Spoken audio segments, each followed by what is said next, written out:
کچھ جو عالمی وار ایکسپرٹس ہیں، جنگی ماہرین، وہ ایسے ریسرچ پیپر سامنے لا رہے ہیں جس میں یہ کہا جا رہا ہے کہ پاکستان اور بھارت کے درمیان ایک اور جنگ کا خطرہ ابھی ٹلا نہیں ہے، بلکہ یہ خطرہ بھی موجود ہے۔ اور اس سلسلے میں ایک ریسرچ پیپر ہے، یہ گیرٹ ایم گراف کا ریسرچ پیپر ہے۔ ان کے ریسرچ پیپر کا عنوان ہے 5 wars that experts fear could start in the next 5 years۔ اور سب سے پہلی جنگ ان کا جو خیال ہے کہ فوری طور پہ جو جنگ شروع ہو سکتی ہے وہ پاکستان اور بھارت کی جنگ ہے، اور یہ ایک دفعہ پھر شروع ہو سکتی ہے۔ اور وہ کہہ رہے ہیں رواں سال دنیا نے 2 جنگیں دیکھیں، ایک پاکستان اور بھارت، دوسری ایران اور اسرائیل۔ اور پاکستان اور بھارت کے درمیان کرۂ پر جوہری جنگ کا سب سے بڑا خطرہ موجود ہے۔ پاکستان کے پاس 170 جبکہ بھارت کے پاس 180 جوہری ہتھیار ہیں۔ مشاہد صاحب، آپ کا کیا خیال ہے؟ پاکستان اور بھارت کے درمیان جنگ کا خطرہ بھی موجود ہے یا ختم ہو گیا ہوا؟ میں تو رول آؤٹ کرتا ہوں جی۔ اچھا، آپ کو اس لیے کہ انڈیا کو ٹیسٹ کیا انڈیا نے، اور انہوں نے ایک بلی ہے، انہوں نے دیکھ لیا کہ پاکستان کے پاس ہمت بھی ہے، صلاحیت بھی ہے، قوت بھی ہے اور نیت بھی ہے پوری قوم کی، چاہے مسلح افواج ہو، عوام ہو، حکومت ہو، کہ ہم نے منہ توڑ جواب دینا اور جو ہم نے ٹکا کے دیا۔ اور اس سے پوری سارا ساؤتھ ایشین لینڈسکیپ بھی چینج ہو گیا ہے۔ انڈیا کے جو اتنا بڑا سیٹ بیک نہرو کے بعد 62 میں جو چائنا کے ہوا تھا، وہ اب try tested and fail formula ہے، وہ نہیں ہوگا۔ اور اب میں سمجھتا ہوں یہ جو ساؤتھ کوریا میں ہوا ہے، شی جن پنگ اور ٹرمپ کی جو انڈرسٹینڈنگ ہوئی ہے، اور اب ٹرمپ جائے گا چائنا اور شی جن پنگ جائے گا امریکہ، یہ دونوں کے چاہیں گے کہ اس خطے میں سٹیبلٹی آئے۔ چین اور امریکہ چاہتے ہیں جنوبی ایشیا میں سٹیبلٹی آئے، اور وہ نئی جنگ نہیں چاہتے، کیونکہ ایک اور چیز ہے کہ ٹرمپ خود بھی جنگجو نہیں ہے، in my view he is not a militarist. India کو غلط فہمی تھی کہ ٹرمپ وہی کرے گا جو اوباما اور بائیڈن کرتے رہے، کہ ہمیں پیمپر کرے گا، ہمیں مولی کوڈل کرے گا، ہمیں ہتھیار دے گا مفت کے تاکہ ہم چین کے خلاف استعمال کریں۔ لیکن اگر انہوں نے ڈیل کر لی چین کے ساتھ۔ اگر ٹرمپ جنگجو نہیں ہے تو پھر نیتن یاہو کو اتنا پریز کیوں کرتا ہے؟ نیتن یاہو سے وہ ڈرتا ہے کہ نیتن یاہو اسرائیل لابی ہے، ان کے پاس ایپسٹین فائلز ہیں، وہ بلیک میل کرتے ہیں۔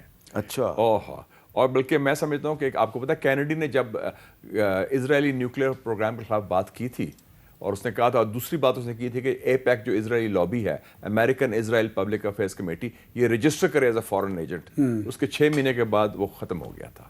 تو یہ ان سے خوف زدہ بھی ہیں۔ لیکن واحد بندہ جو امریکہ کا صدر ہے جو لگام لگا سکتا ہے نیتن یاہو کو، وہ ڈونلڈ ٹرمپ ہے۔ آپ کا کیا خیال ہے اعزاز چودھری صاحب؟ پاکستان اور بھارت میں ایک اور جنگ کا خطرہ بھی موجود ہے؟ جی، شارٹ ٹرم میں نہیں ہے، میڈیم ٹرم میں ہے۔ میں ایکسپلین کرتا ہوں۔ شارٹ ٹرم سے مراد ہے کہ 3 سے 5 مہینے تک کوئی مجھے نہیں نظر آ رہا۔ وہ ہائیبرڈ وار کریں گے، پراکسی کے ذریعے ٹیررزم کریں گے پاکستان کے اندر، اور افغانستان کے راستے بھی کریں گے۔ جو 5 سے 6 مہینے کے بعد 2 سینیریو ہیں۔ اگر تو اس کا پولیٹیکل گراف گرنا شروع ہو گیا، اور پھر تو دنیا میں بھی اس کی انوائرمنٹ، میں مانتا ہوں کہ انوائرمنٹ بھی اس قسم کی نہیں رہی، اور اگر ان کی تیاری، ان کی ایئر فورس وغیرہ جو ہے اس کو تیاری کے لیے ٹائم چاہیے، اگر وہ بھی تیار ہوئے اور اس کو پولیٹیکلی اس کا گراف نیچے نہ گیا، تو پھر یہ کرنا چاہیں گے، کچھ نہ کچھ بدلہ لینا چاہیں گے۔ بڑی بےزتی ہوئی ہے، بڑی امبیرسمنٹ ہوئی ہے۔ لیکن اگر وہ گراف نیچے چلا گیا اور انٹرنیشنل انوائرمنٹ بھی تبدیل نہ ہوئی تو یہ نہیں کریں گے۔ تو اس لیے اب 4-6 مہینے تک تو میں کچھ نہیں دیکھ رہا، لیکن اس کے بعد میرے خیال میں پاکستان کی جو افواج ہیں، پاکستان کی عوام کو تیار رہنا چاہیے۔ یہ انہوں نے ہمارے ساتھ ایسی دشمنی کی ہے کہ، اور اتنی ان کو ذلت بھی اٹھائی اس کی وجہ سے، کہ اب یہ کچھ نہ کچھ کرنا چاہتے ہیں۔ ان کو سمجھ نہیں آ رہی کہ کریں کیا، کیونکہ جس پہ تکیہ دیتے تھے، جس پہ کرتے تھے، وہی پتے ہوا دینے لگے، یعنی ڈونلڈ ٹرمپ صاحب۔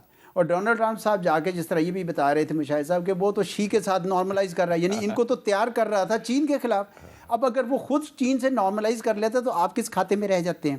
تو میرا خیال ہے کہ اس وقت بھارت کے دن جو ہیں وہ کوئی اچھے نہیں رہے، لیکن اس کا یہ مطلب یہ نہیں ہے کہ ان کی دشمنی میں کوئی کمی آئی ہے، بلکہ میں سمجھتا ہوں کہ دشمنی میں اضافہ ہوا ہے، کیونکہ اب ان کے منہ کو ویسے بھی خون لگا ہوا تھا، اب زیادہ بےزتی بھی ہو گئی ہے۔ اس لیے ہمیں اپنے تیاری رکھنی چاہیے۔ اس ٹائم کے اوپر میرا خیال میں جو سب سے زیادہ ضروری ہے نا کام، ہماری آرمڈ فورسز کو میں نے جا کے دیکھا ہے، جو میرے پاس معلومات پہنچ سکتی ہے، ماشاءاللہ تیاری کر رہے ہیں۔ ہماری قوم کو اب تیار کرنا چاہیے، ہماری قوم کے اندر وہ کچھ بھی ابھی لوگ ہیں ایسے ہیں جو نرم کوشاں رکھتے ہیں یا کنفیوز کر دیے گئے ہیں، جس طرح کوئی سوڈو اسکالرز نے آ کے کنفیوژن ہمارے بچوں کے اندر پھیلائی ہوئی ہے پاکستان کے ویری آئیڈیا آف پاکستان کے اوپر.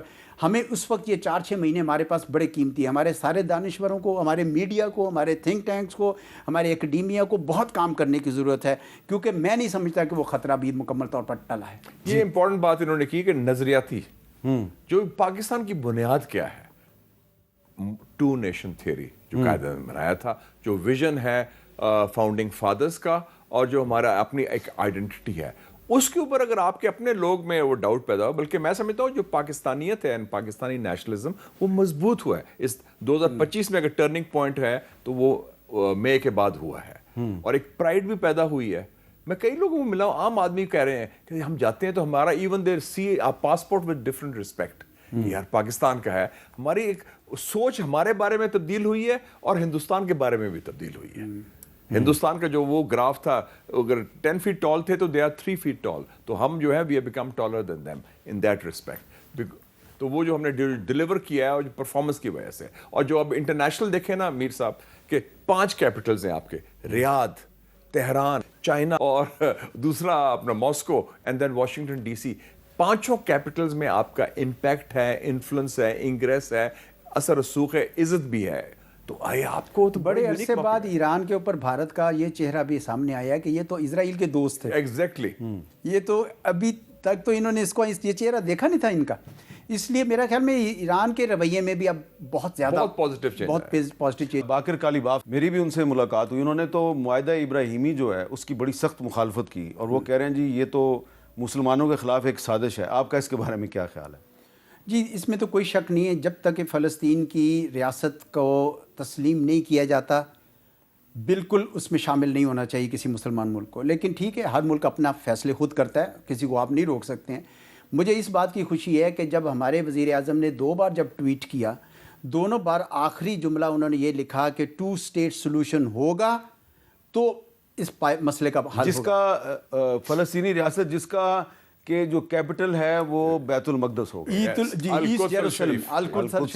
جیروسلم جو ہے وہ ہونا چاہیے. تو میں سمجھتا ہوں کہ مجھے خوشی ہوئی یہ بات دیکھ کر کہ ہم نے باوجود اس کے کہ ہم بالکل اس میں امن کے لیے ہم نے کام کیا ہمارے، لیکن اپنے اس اصولی موقف کو نہیں چھوڑا، کیونکہ فلسطینیوں کے ساتھ تو قائد اعظم نے ایک وابستگی کی تھی. اس کو کوئی پاکستان میں قائد اعظم کے خلاف تو کوئی نہیں جا سکتا نا، اس لیے ہمیں وہ کھڑے ہو. ٹھیک ہے، پاکستان میں کچھ لوگ جاتے ہیں قائد اعظم کے خلاف، جانے کی کوشش کرتے ہیں لیکن وہ ناکام، اور وہ الزام لگاتے ہیں جی کہ قائد اعظم جو ہے انہوں نے پاکستان جو ہے وہ انگریزوں کے ایجنڈے پہ بنایا، جبکہ فلسطین جو ہے وہ انگریزوں کا سب سے بڑا پروجیکٹ تھا. فلسطین کو تقسیم کرنا، اسرائیل بنانا انگریزوں کا پروجیکٹ تھا، اور قائد اعظم اس کے سب سے بڑے مخالف تھے.